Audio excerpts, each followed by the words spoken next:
I was walking down the street on my way to work one day, and I came upon a beggar man, and this is what he had to say. "Hey, buddy, can you spare a dime?" And I said for a joke, "What do you need money for?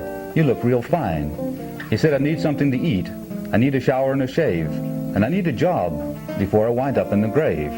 So I gave him a penny and a prayer, and he put it in his cup, and he said, "A penny's sure gonna buy me a lot of stuff."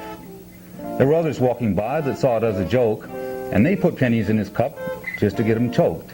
At the end of the week, when he counted them all up, he had $1,000 from the pennies in his cup. He got a job and got a wife, and now he's married and has 2 kids, and he's still surprised today at what a penny did. I went to the hospital to visit someone I hadn't seen for quite some time, when I saw a little girl sitting on a chair and crying.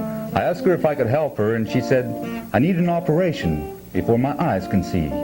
So I gave her a penny and a prayer and said, "This should start you on your way." She held it close to her face so that she could make it out, and this is what I heard her say. "It's only just a penny. It won't go very far. Won't even buy a cookie at the lunch bar. What am I going to do with a penny in this predicament I'm in?" But she put it in her pocket and grinned. A reporter saw how little I gave and wrote about it in the news. She scorned and ridiculed me for giving a penny to a little girl who couldn't see. Well, those that read the story sent her money to help her in her need, and in a few months her eyes were fixed and she could see.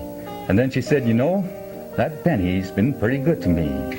I went to the lodge to visit someone I hadn't seen for a while, when a sick lady came in and staggered down the aisle. She fell down in a chair right next to me, and I could see in her face her agony. Then I said with a smile, "Looks like you haven't been well for a while." She laughed and said, "Sometimes sickness has to run its course." So I gave her a penny and a prayer and said, "Let this remind you that sometimes it helps to pray."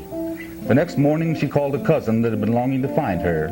He'd just won a lottery but had lost all track of her. And he said, "With all this money that I've got, I want to spend some of it on you to make you well again." Now she sings when she walks, and she keeps a penny on the shelf beside her clock. And she tells her friends, "The clock tells me the time of day, and the penny tells me it's time to pray." I went to visit a buddy of mine who's a country singer, and he said to me, "Sure wish I had a guitar to help my career to be more musical and attractive for people to hear." So I gave him a penny and a prayer and said, "This should get you in gear." He laughed and said, "It's only just a penny. It won't go very far." And he flipped it in his hand as he walked down the street, but then he dropped it. And when he went to pick it up, beside it was a pay stub for a pawn shop.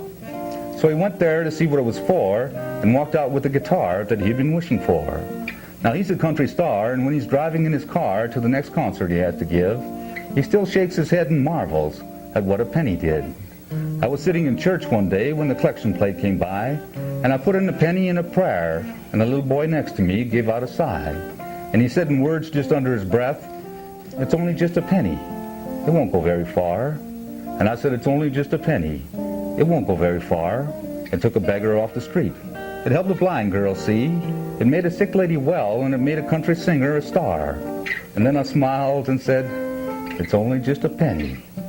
But without faith, son, it won't go very far."